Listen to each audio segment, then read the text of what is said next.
안녕하세요 여러분, 엠쌤입니다. Hi everyone, Margarita here, and I will be your K-drama queen for today. But I want to shake things up a little bit and share with you a couple of K-dramas that I am currently watching and for whatever reason have not yet finished. So let's get right into it. Ka-cha! Oh, before I forget, spoiler alert! Yes, some of the dramas that I'm going to be talking about today I have gone into quite far, so there will be things I might tell you that you have not yet seen if you haven't seen all of them. So yes, proceed at your own discretion. Ka-cha! The first K-drama I want to share with you guys is Psycho지만 Quintana, or It's Okay to Not Be Okay. This ongoing drama features a very challenging and heavy topic of mental health, mental illness, just general mental health awareness. I think it is definitely a topic that is not discussed nearly enough, not only in South Korean society, but also in many countries all over the world. So to see that this is a central topic of a popular drama is super uplifting, and it gives me kind of like big vibes, or also It's Okay, It's Love type of vibes. Those dramas were absolute hits. And that is something that really keeps me watching this drama. I think so far they've aired about 4 episodes as of filming of this video, so I'm intrigued. I like the topic.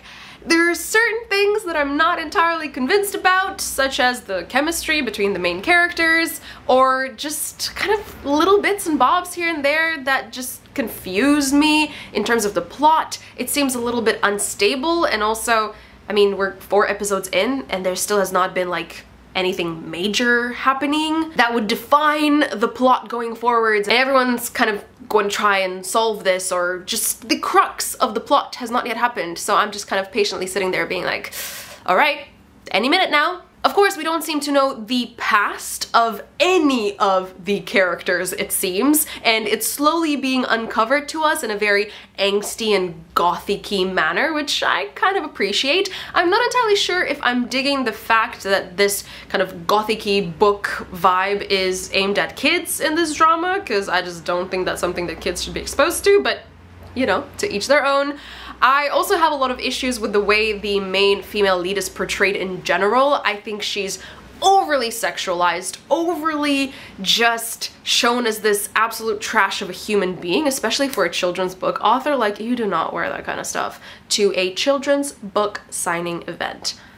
I'll just leave it at that. And I understand that this writer lady is portrayed as somebody who has antisocial personality disorder, or essentially a sociopath. Yes guys, a real sociopath this time around, not some fake one in Itaewon Class that Isa was trying to be portrayed as by the writers in like a couple of episodes. Yeah, we got a real one this time. I just feel like whenever we have a strong female lead in a drama, most of the time they're portrayed as overly mean, manipulative, very conniving, and just blatantly unlikable, which is not what a strong, powerful female is. So I just don't like how the writer character is portrayed in this drama. I'm also having trouble understanding how a person like Kim Soo-hyun's character be ever at all attracted to anything that has to do with this writer lady. Like, just because they're pretty doesn't mean they should be together. I feel like that is the curse of all K-dramas, where, oh, let's just put 2 very pretty people together. It doesn't matter what the characters are, it doesn't matter if they're actually nice to each other or develop any sort of chemistry. They pretty, let's make it happen. I have a feeling this relationship is going to continue being very unnatural and very forced by the writers, so I don't know if that's going to completely turn me off from this drama in the upcoming episodes.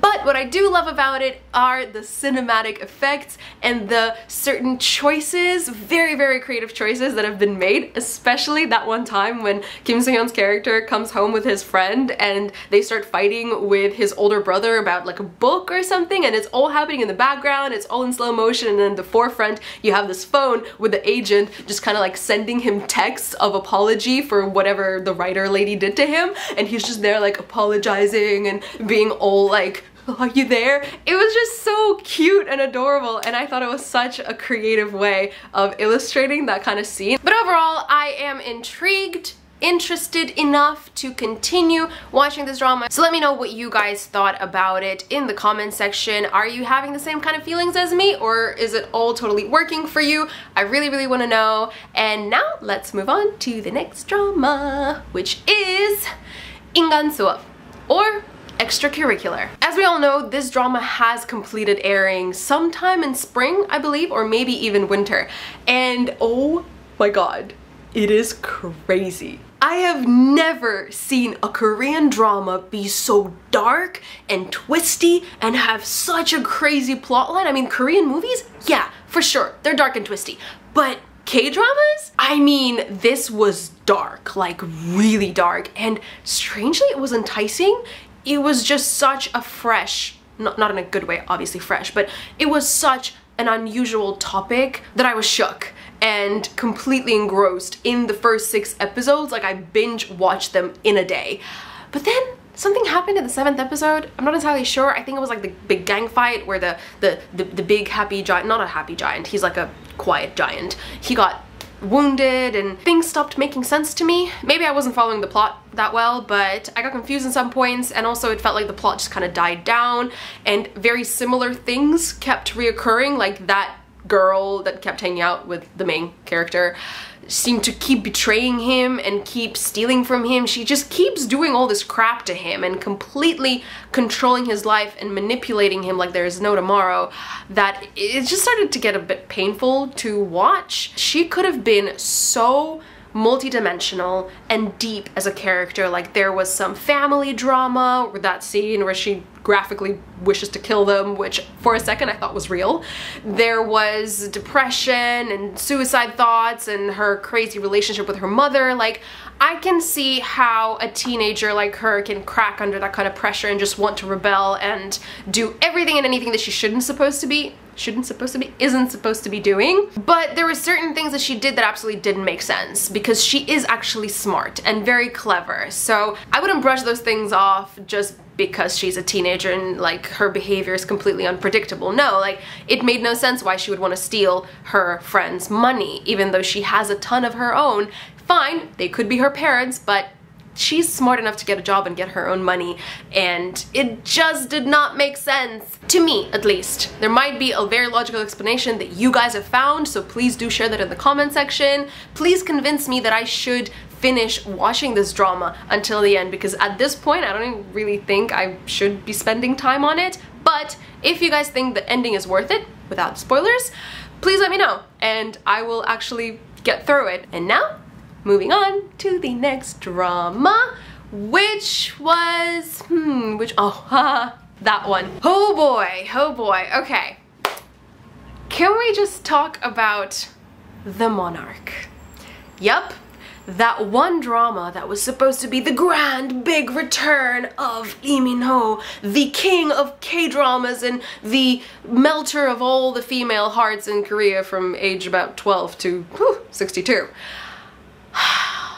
I could not get through the first episode. I was so confused. I had no idea what was happening. I don't think I've even gotten to the point where Lee Min-ho appears in the drama. That's how ridiculous and confusing it was. I understand it's kind of like a mixture of genres and they tried to be super creative and stuff. Didn't work for me. I couldn't push through it. If you guys think it was worth it, and if you think it actually gets better after the first episode, I'm happy to give it another try. I probably will do it without my fiance, because we tried watching it together because it looked like a pretty cool action-packed type of drama, and yep, no, that did not fly with him either. From the information that I tried to avoid on the internet, but I kind of couldn't because it was straight in my face, I saw that there were some CGI effects happening in this drama that were so bad that they looked like they came from some of Lee Min-ho's older, more popular dramas, or like even further back, like 10-20 years type of CGI, which confused me so much because Korea is like the capital of technology, and especially cinematography. I mean, Goblin and so many other Korean dramas and movies have set the bar so high for all the CGI and special effects and cinematography that, like, this is unexcusable, absolutely. And I would not want to subject myself to watching something that is very poorly made. And now on to the next drama, which was Hospital Playlist. Oh man, this one was very confusing to me from the very beginning. And once again, I could not get through the first episode. And I'm not surprised, because it is 80 minutes long. It's almost the length of an entire feature film. I am a sucker for medical dramas. I love them deeply and dearly. I've watched Grey's Anatomy about 7 times over every single season. Yeah, that happened. But I have never been more bored in a medical drama in my life. I mean, they tried to put a little bit of like sadness and drama, like, oh, this woman has cancer, and oh, this person's waiting for liver, oh, this little kid is dying. Like, yeah, cool, that all belongs in a medical drama. I love it, but add a little bit of oomph to it. Add a little bit of dramatic music. Where was my dramatic background music? I mean, Korean dramas are known for stellar background soundtracks, and here it was all just quietness and maybe a little bit of some background jingle that like I really needed to crank up my speakers to even hear. It just took away that connection that you would make with the drama. It was very mellow, very slow, and very boring for me. I know that the director of this drama is known for creating quite slow and mellow dramas, but there's still a way to make them exciting and interesting. And I've read some reviews where people mention that there are some sprinkle of humor which makes it that much more interesting and it actually keeps you engaged. Yeah, there is, but it's the kind of humor that just makes you kind of sit there and be like, okay. That's it. It's not the kind of humor where I'm like rolling on the floor holding my stomach. It's just a little chuckle, like the Darth Vader scene, or what was the other funny moment? Oh, the fact that all of the siblings of the heir of the hospital are all either nuns or priests. That was kind of funny, but it was just so short. So once again, guys, should I push through the next 40 minutes of the first episode? Because man, that was challenging. Is it worth it? Do you think a person like me is going to enjoy it? Because I do like myself a little bit of fast-pacedness in a drama, otherwise my attention just kind of drifts off. Let me know in the comments. And now on to the next last drama that I am currently watching, which is the 2nd season of Romantic Dr. Kim Sabu. I loved the first season so much. It's literally one of my favorite dramas. I have never watched a single drama twice apart from season 1 of Romantic Dr. Kim Sabu.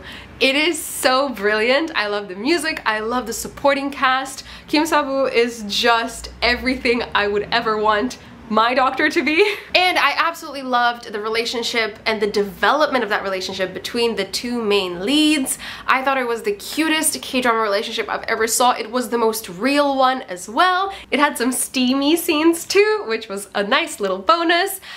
And then I start watching season 2 being super duper excited, and then I don't see my favorite couple on the screen.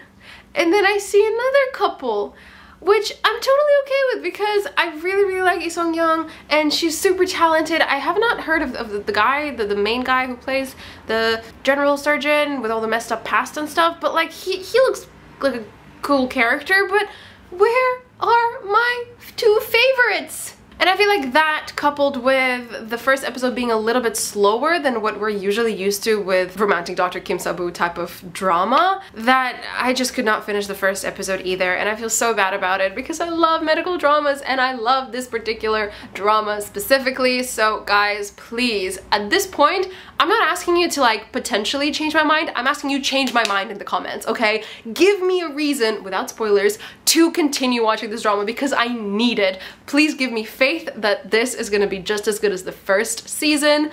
Otherwise, I'm gonna be so sad because I love the first season. But yes, if you have anything you would like to share with me about any of these dramas that I'm currently watching, let me know. Also tell me if you enjoy this format a little bit better than when I dedicate an entire video for a specific drama. And with that said, I hope you all have the most wonderful rest of the day, and I will see you all in my upcoming videos. Bye! Annyeong!